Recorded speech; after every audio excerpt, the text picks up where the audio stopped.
Hello, everybody. And before I get down to ridiculing this week's news, and boy, is there some news to ridicule this week, I want to make a public apology to the people of Wolverhampton. I've always loved people from Wolverhampton. In fact, I married one once, a nice girl, Tracy, from Ford Houses, and her dad, Bert. I even learned how to do a Wolverhampton accent that's different to Birmingham. But it turns out now that in this cancel culture that is going on, where we see people like Chubby Brown banned from Sheffield and other theatres, I have been banned from playing places. It's not new for me. This has gone on years. If you have a Labour council running a theatre and I turn up Mr. Tory scum, they don't like me playing there. But because I always sold out and always did well, they really couldn't get rid of you without bringing attention to themselves. But sadly, I now will not be able to play at the Wolverhampton Grand Theatre. And I shall tell you why. Firstly, the Wolverhampton Grand and I go back a very, very long way. There was a man called Humphrey Stanbury who used to run the trust that run the place. He ran Wolverhampton Grand Theatre way back in the late 70s, where he came to see me in Bristol and he said, I want you to come to do pantomime in Wolverhampton. And I said, yeah, who's top of the bill? He said, you.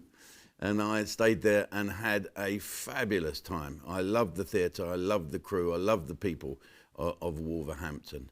And so much so that I kept going back to do my stand-up stuff there. And when the theatre was in trouble of going bankrupt, I gave them some money. I did a show there and gave them all that money, and then I offered to do the pantomime for nothing if the cast couldn't carry on with it because they couldn't be paid. They couldn't guarantee to be paid. But it was the late Bernie Winters was there, and he delivered as well. And he said, "Don't worry, if you can't pay me, it doesn't matter if it's for the theatre." So God bless us all, but it turns out now that after 40 years of playing the Wolverhampton Grand, I can't play there now.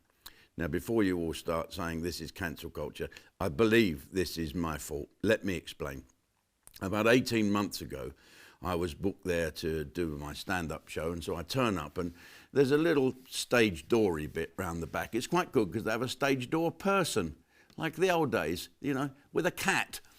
And I said, where do I park? Oh, park in whatever, we'll give you a little brochure thing. I said, well, there's no room.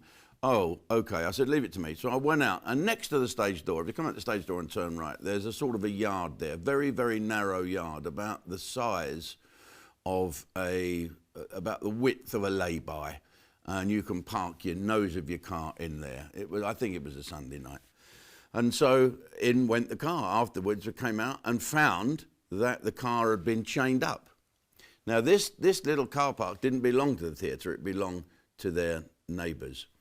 And so I said, how am I going to get out? I've got to get out and get home, you know. Oh, don't worry, we'll phone up the person. So the person was phoned by the stage door, there was no answer. So now what do? I'm now stuck. So my agent, Chris Davis, was with me, and I said, look, we've got to get out of here. So I said to the stage door manager, there isn't a hacksaw anywhere, is there? Yes, he said, I'll go and get one. So he go and got me one. And me and Chris Davis, we went out and we sawed through the chain, moved my car out, and said to the stage doorman, please tell them next door that we'll pay for any damages. We tried to call, sorry about parking there. And that was it. And I think we got a bill for £200 for sawing that thing up.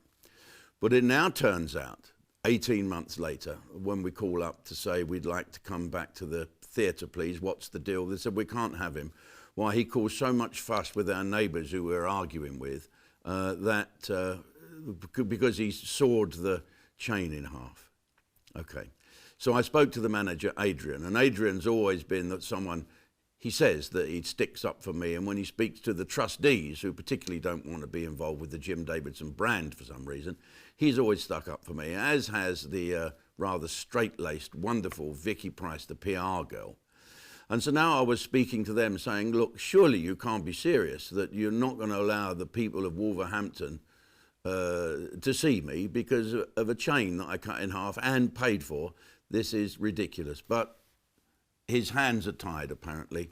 And so to all you people of Wolverhampton, I'm really, really sorry that I can't play your place this year or next year or ever again, according to the management, because of me soaring down that thing. I'm not going to leave my car there all night. I'm not going to walk home. So I did what I did. And I'm sorry that I won't be playing there. But there's always Dudley Town Hall. Get on the website, have a look at Dudley Town Hall and find out when I'm playing there. I think it's this year. So come along and we'll put the Chainsaw Massacre behind us. And please don't blame the management of the Wolverhampton Grand Theatre. They did their best to keep me there. Oh, they could have gone, but don't worry, just come. But there you go. Right, off to Ustream now to watch me rant and rave about this week's news. And good luck is, after a glitch, the same as Facebook, we're now up and running for you to sign in for your first month free.